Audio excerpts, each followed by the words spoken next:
أعوذ بالله من الشيطان الرجيم. بسم الله الرحمن الرحيم، والصلاة والسلام على مولانا رسول الله. أولا نسأل الله عز وجل جميع الشهداء اللي ماتوا في هذا الزلزال، نسأل الله عز وجل أن يتغمدهم برحمته وأن يسكنهم فسيح جنانه.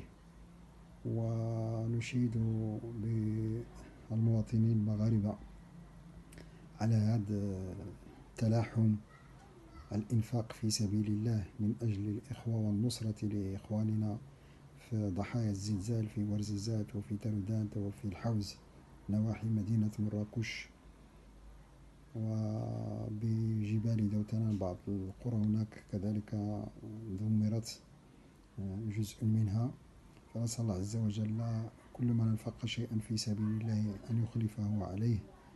وحقيقة يعني ما جاء من الساقية الحمراء وجهة الساقية الحمراء العيون أكثر من